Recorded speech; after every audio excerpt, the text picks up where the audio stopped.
Coucou la famille, bienvenue sur la chaîne. Heureux de vous retrouver aujourd'hui pour une nouvelle vidéo. Aujourd'hui, comme je vous l'avais promis, la première ligue est de retour et on va parler de ce week-end de foot qui nous a été offert. Donc sur ce, avant même de rentrer dans le vif du sujet, j'invite tous ceux qui aiment le contenu à liker et à partager la vidéo avec votre entourage.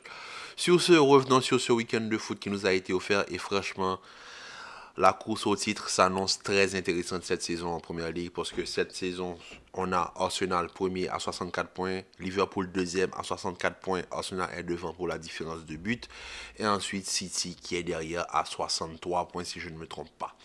Donc franchement, aujourd'hui, on a eu droit à un Liverpool City, mais avant de passer sur le Liverpool City, j'ai envie aussi de nommer certains matchs qui nous ont offert de beaux frissons, surtout ce Tottenham Aston Villa ce matin qui a été remporté par Tottenham 4-1 si je ne me trompe pas, et aussi Manchester United hier qui s'est imposé face à Bournemouth 2-0, deuxième match consécutif où Rashford marque un but et aussi clean sheet pour André Onana.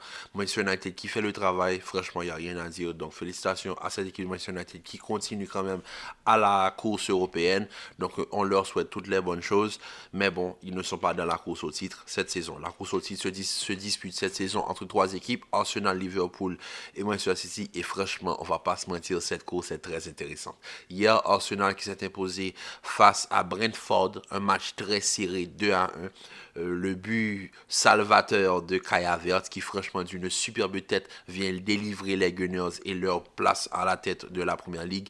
Un match, on peut tout dire, un match complet de la part des joueurs de Mikel Arteta qui franchement a transformé cette équipe, et je pense que pour moi Arsenal possède la meilleure paire centrale de cette saison, toute compétition confondue. Quand je dis toute compétition confondue, c'est pas seulement Arsenal, je parle de toutes les compétitions européennes.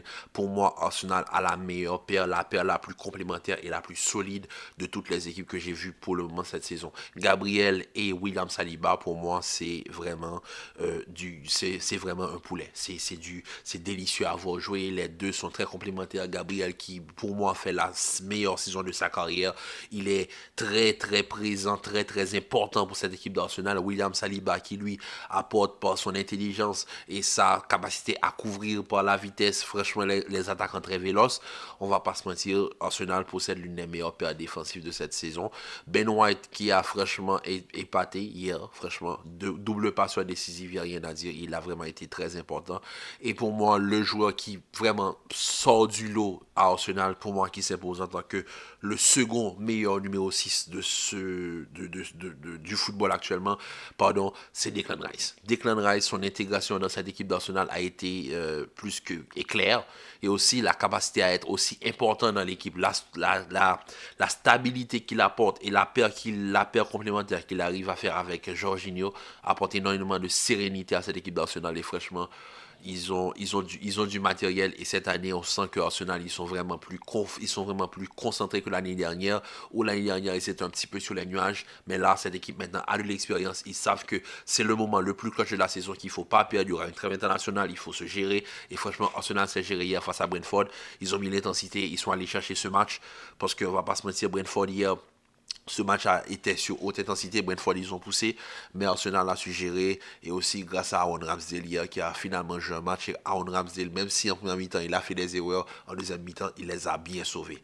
Parce que Brentford avait la capacité de gagner le match, mais grâce à Aaron Ramsdale, Arsenal a survécu et Kai Havertz les a délivrés. Maintenant, suite à ça, aujourd'hui, Arsenal, je pense, attendait clairement la rencontre entre City et Liverpool pour savoir s'ils allaient être premiers ou si l'un d'entre eux allait passer devant. Eh bien, les Gunners peuvent se reposer sur leurs deux oreilles, parce qu'aujourd'hui, City et Liverpool ont fait match nul 1-1. Cette course au titre est très intéressante. Très, très intéressante. Mais dans ce match aujourd'hui, on va pas se mentir, c'était la dernière rencontre entre Pep Guardiola et Jürgen Klopp. Faut se l'avouer, c'est très rare de le dire, mais aujourd'hui, Liverpool a été la meilleure équipe. S'il y a bien une équipe qui aurait mérité de gagner cette rencontre aujourd'hui, ça a été Liverpool. Liverpool, aujourd'hui, ils ont joué le match qu'il fallait. C'est juste que ils ont un petit peu peiné à la finition. Darwin Nunez a un petit peu peiné à la finition. Mohamed Salah n'était pas titulaire. Luis Diaz a joué un match exceptionnel. J'ai senti une équipe de City, vraiment, c'est rare de le dire, mais impuissante. Vraiment impuissante. C'est-à-dire que City, oui, quand ils arrivaient à mettre le pied sur le ballon, ils faisaient circuler la balle. Mais Ils étaient incapables de trouver Erling Haaland. Ils pouvaient pas vraiment trouver la profondeur. Il y a eu que quelques actions vraiment qui mettent à profit l'attaque de City. Mais ensuite, dans la globalité du match, Liverpool a eu le dessus. Mais Liverpool a dominé City. Vraiment, aujourd'hui, j'ai senti un Manchester City impuissant. Les erreurs qui ont été commises de la part des joueurs de Manchester City, c'est grâce au pressing, c'est à cause du pressing des joueurs de Liverpool. Le penalty accordé à Liverpool, c'est suite à un pressing intensif que les joueurs de Liverpool ont mis sur Nathan Ake, qui lui a paniqué, a fait une passe en retrait, il n'a pas bien vérifié. Ensuite, Darwin Nunez qui lui fait la course qu'il faut, met la pression sur Ederson qui lui n'a pas d'autre choix que de faire la faute. Malheureusement, sur cette faute, Ederson se blesse et sort sur blessure, rentrée de Ortega. Franchement, il n'y a rien à dire. À Liverpool, ils ont fait le match qu'il faut. En plus de ça, dans un stade ils étaient chez eux, on sait tous ce que ça veut dire aller jouer à Anfield. Franchement, l'ambiance était là. L'ambiance était là. Mais City aussi remercie Ortega. Parce que sans Ortega, je pense que City perd ce match. L'intensité que Liverpool a mise et les ballons qui ont été sauvés par Ortega aujourd'hui. Mais franchement, je vous dis, la course à la première ligue est très très intéressante. Si vous n'aimez pas le football anglais, je vous invite à vous y intéresser dès maintenant. Parce que franchement, la première ligue, avec trois belles équipes qui quand même proposent trois beaux jeux, trois types de football différents, trois philosophies différentes, mais qui ont quand même cette envie, cette niaque et cette culture de la gagne anglaise, franchement, je ne vais pas vous mentir, j'ai pris du plaisir.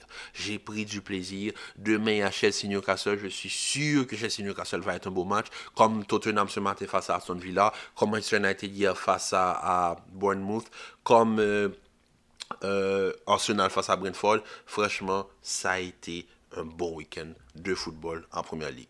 Donc, en tout cas, moi, je tenais juste à vraiment féliciter les joueurs de Liverpool pour ce qu'ils ont fait aujourd'hui. Franchement, le match était de très haute intensité. Ils ont fait ce qu'ils avaient à faire. Et franchement, s'il y avait un gagnant qui aurait dû être attribué à la fin de ce match, je pense que ça aurait été Liverpool. Parce que les changements qui ont été apportés, Cody Gakpo, Luis Diaz qui fait un match exceptionnel, Darwin Nunez qui, même s'il ne marque pas, est très important dans cette ligne offensive de Liverpool. Virgil van Dijk aujourd'hui a joué un match de patron de la défense. On sait que quand il n'y a pas Konaté, la paire Konaté-Van Dijk est beaucoup plus solide, mais Konsa qui était à côté de lui est très solide aussi, il n'y a rien à dire. Bradley, McAllister, toute cette équipe, franchement, bravo. Bravo, bravo, bravo.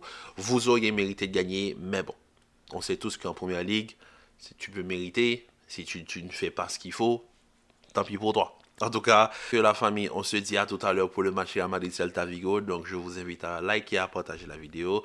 Et on se dit à tout à l'heure pour une nouvelle vidéo. Prenez soin de vous. Peace.